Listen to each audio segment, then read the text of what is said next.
Hello guys, ngayon po ay nandito tayo sa Flam, Norway.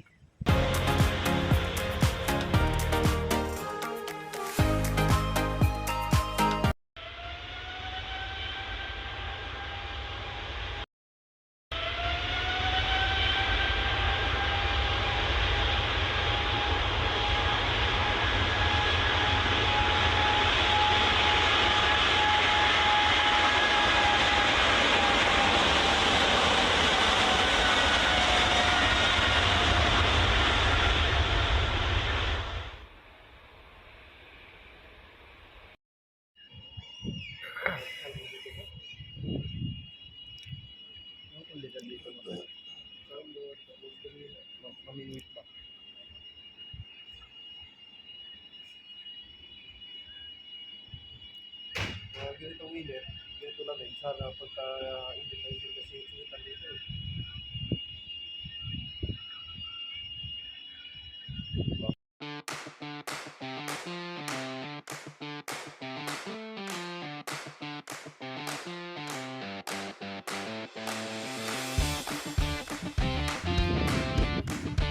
Ang ganda ng landscape. Ito nung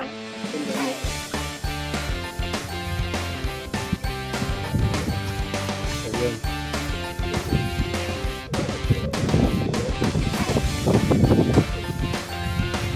May mga nagpipiknik dito.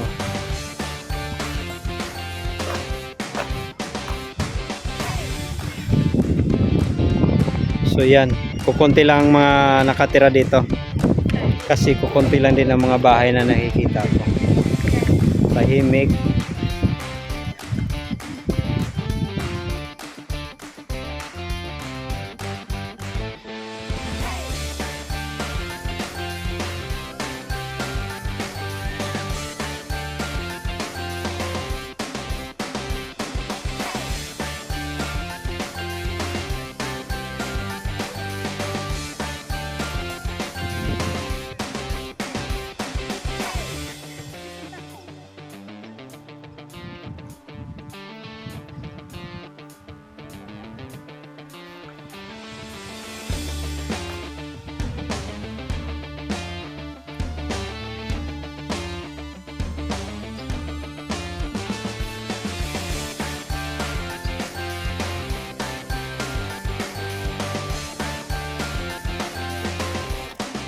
Kakaiba yung design ng building na to. Isa siyang bar sa loob. Yan. At ito guys ay isang hotel. Yan po, napakasimple niya pero isa po siyang hotel dito sa Flam, Norway. So ang pangalan ng hotel ay Flamsbrygga Hotel. Flamsbrygga Hotel. Yan po. Flamsbrygga Hotel. Napakasimple po. Napakasimple, unique. Yan. Flamsbrygga Hotel.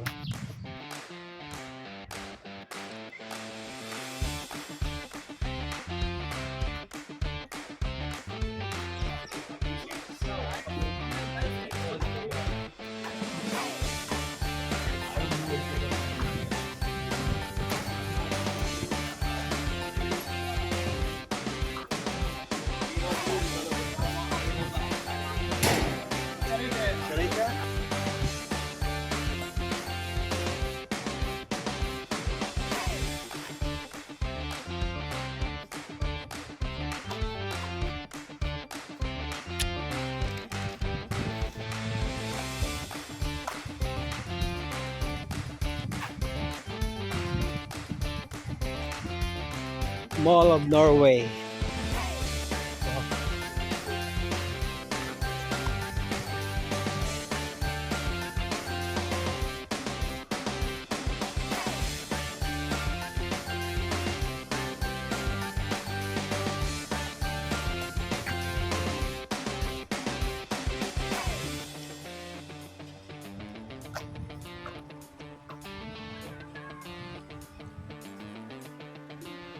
Hello guys, ngayon po ay nandito tayo sa Flam, Norway.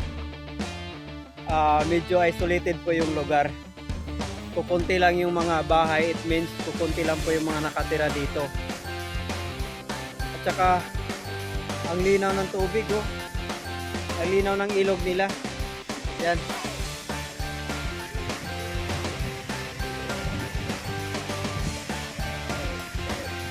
Matirik yung araw, mainit, pero napakalamig naman ng hangin.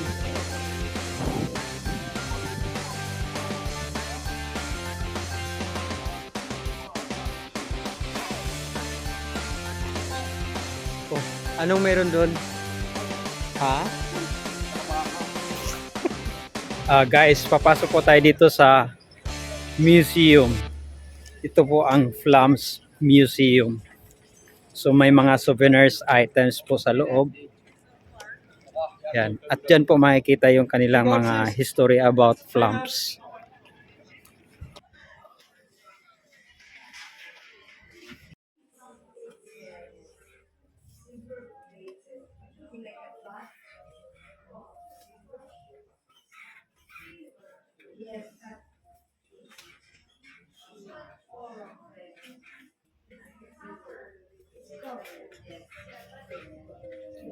Souvenirs items.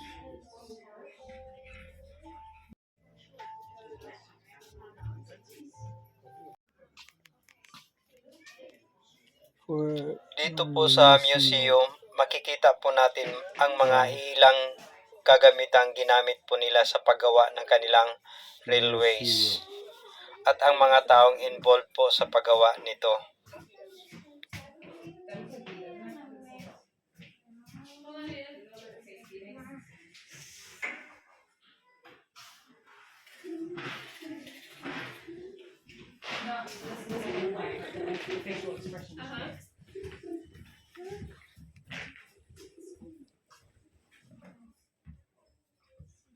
Ano ito? Paggawa ng sapatos.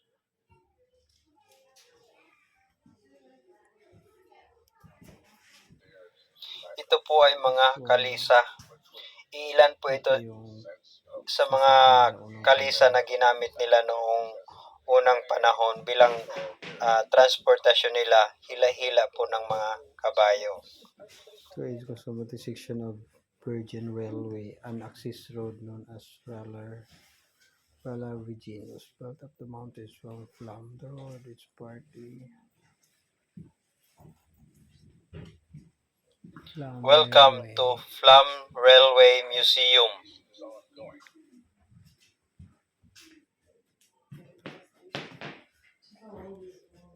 Yan.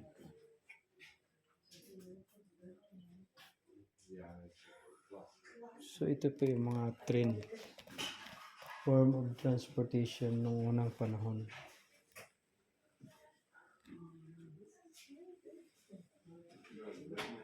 (1910 to 1911).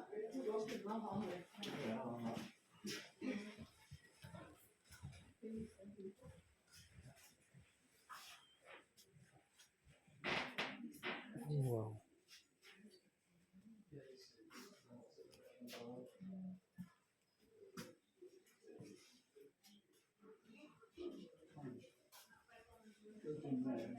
So this is what yung mga upuan nila noong unang panahon. Ganito lang siya, simple. Telegram, the way of their communication during those years around 1920s. They send a message going to other places via telegram. Yung form of communication nila noong unang panahon via telegraph.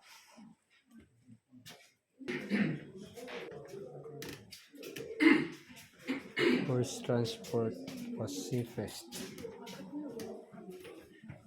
Okay. 1936.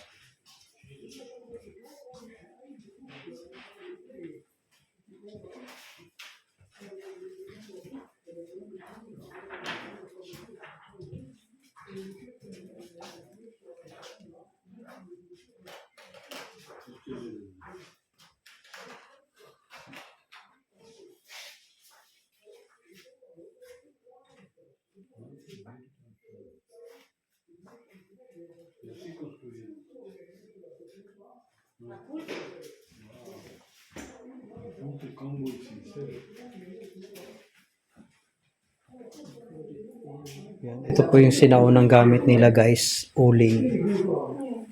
Yan po. Siguro ito yung paraan ng pagluluto nila uling.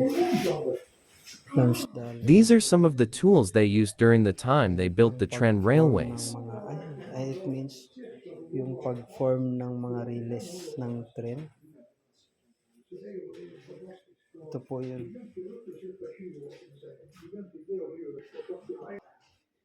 One of the persons involved in construction of railways and their stories. Railway tracks divided by Maydal in 1936. Came down here at our time. Lady could start running the train.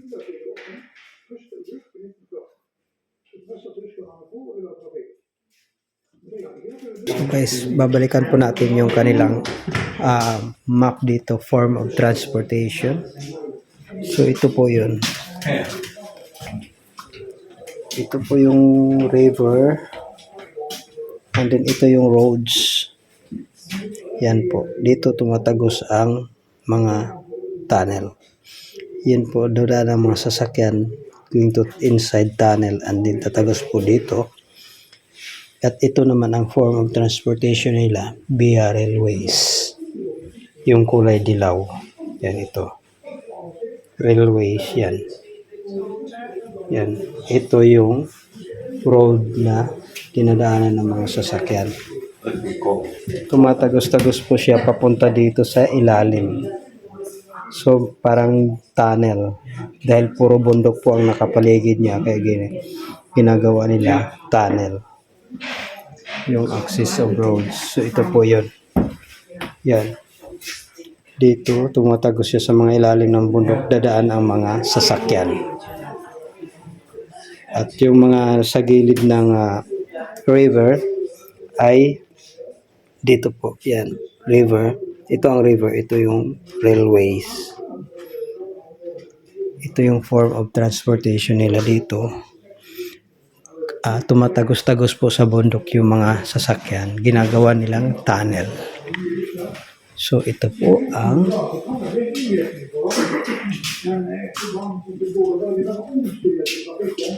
yan. Ang pag-construct ng mga tunnel noong unang panahon.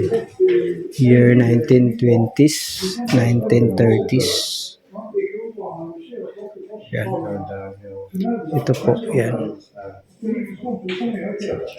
Mano-mano po ang pagbungkal niyan guys. Mano-mano ang pag-ukit ng mga bato. At ito po ang isa sa mga railway train nung unang panahon. Isa po ito sa mga train. Plums Bana. So, na-preserve nila.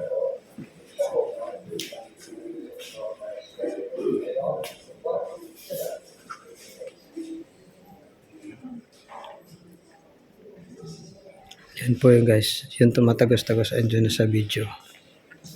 Yan po yung tumatagos-tagos dyan. Yan yung train or rail. Yan yung rails. Tumatagos po siya sa ilalim ng bundok. Yan po ang ginagawa nilang transportation noon.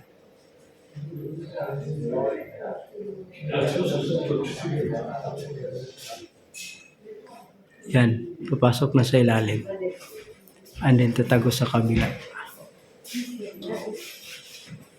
¿Qué será esto que dice Nora? Nora, un montón de cosas de una de las casas en grande.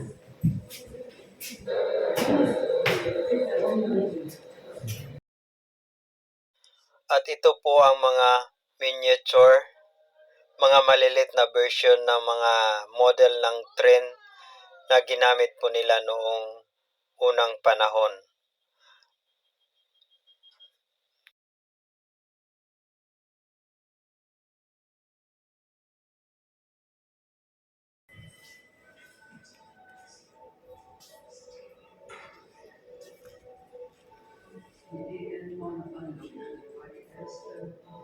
Ito po yung train na gamit nila noon guys, nung early 1920s to 1930s. So, na-preserve po nila dito.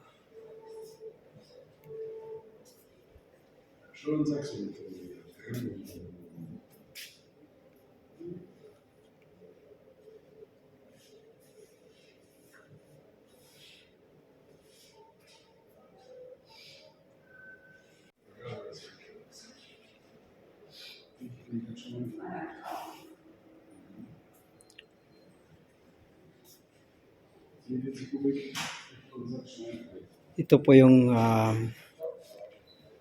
Flams-Bana da Flam Railway Terminal.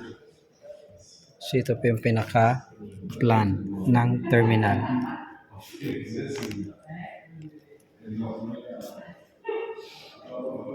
Paste.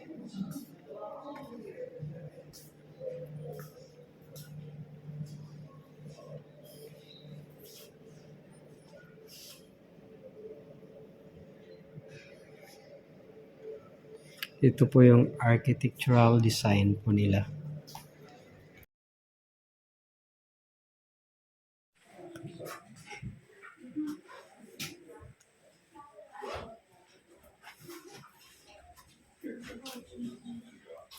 Norway, the land of the midnight sun. Norway, the land of midnight sun.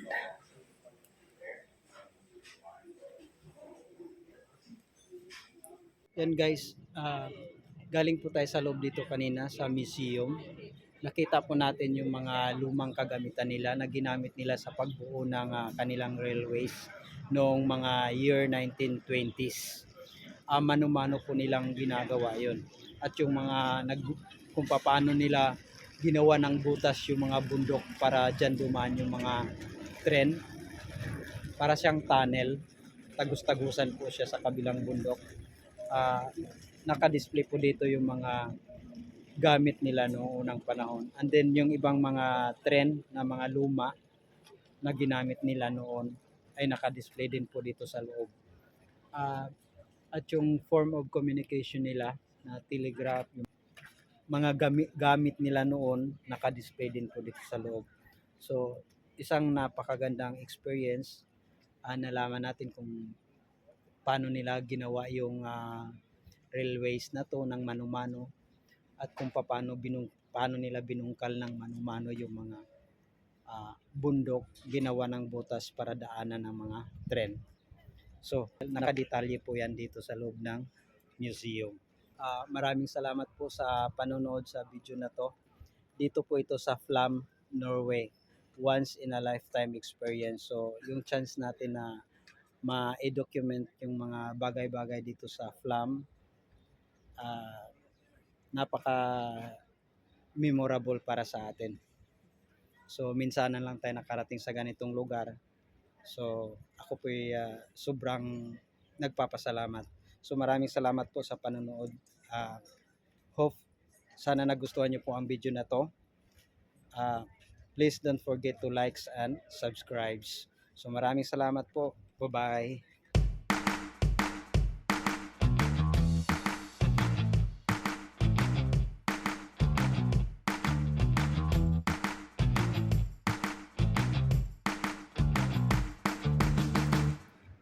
Hi guys, wait. Ang video po na ito ay may part 2 dahil pupuntahan po natin ang isa sa ipinagmamalaki nila dito sa Flam, Norway na the Flam Waterfalls. Kaya tayo po ay magbabalik. Thank you guys. Bye-bye.